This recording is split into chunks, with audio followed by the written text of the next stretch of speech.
एक बार रिलायंस फिर से लेकर आई है स्क्रीन पर और भी चर्चा भी हो रही थी। कल सर आपने कहा था कि रिलायंस शॉर्ट नहीं होगा और कल भी हमने अच्छी खासी तेज़ी देखी और आज भी ये तेज़ी कंटिन्यू हो रही है। तो सबसे पहले तो कॉन्ग्रेचुलेशन हमारे दर्शकों को जो इन्होंने बात सुनी।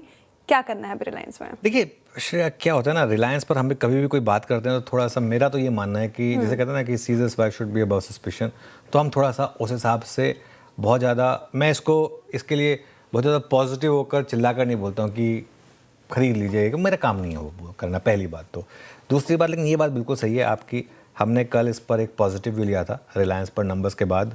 कल हमने सुबह बात की थी कि रिलायंस में अब एक अच्छी खासी रैली होगी, क्योंकि जो नंबर्स थे, देखिए एक होता है कि आप नंबर्स को हेडलाइन पे देखें, जो कई लोग करते हैं और जो थोड़ा सा अब कम समय देते हैं मार्केट को एनालाइज करने में, वो करते हैं।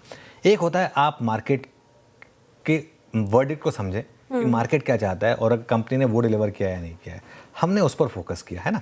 और इसलिए अगर आप देखें 2 दिनों में 5% से ज़्यादा की रैली हुई है। और मज़े की बात बताऊं मैं आपको, कि पूरी की पूरी रैली स्क्रीन पर प्ले हुई है, पूरी की पूरी रैली। इसके लिए कल तो मैं पूछ रहा, मैं एक्चुअली पता नहीं किसी ने कहा था कि नहीं आपके चैनल पे किसने शॉर्ट, मैं कहना मेरे चैनल पे तो किसी ने नहीं बोला हो, कि लॉजिकल ही नहीं था इसमें कोई शॉर्ट ट्रेड देना उस कल की ट्रेड में। और अगर आप देखें तो 5% ऊपर है। ज़रूर आप फंसे होंगे कई जगह शॉर्ट पर, लेकिन स्ट्रेंथ बहुत है इस स्टॉक में, इसमें कोई डाउट नहीं है।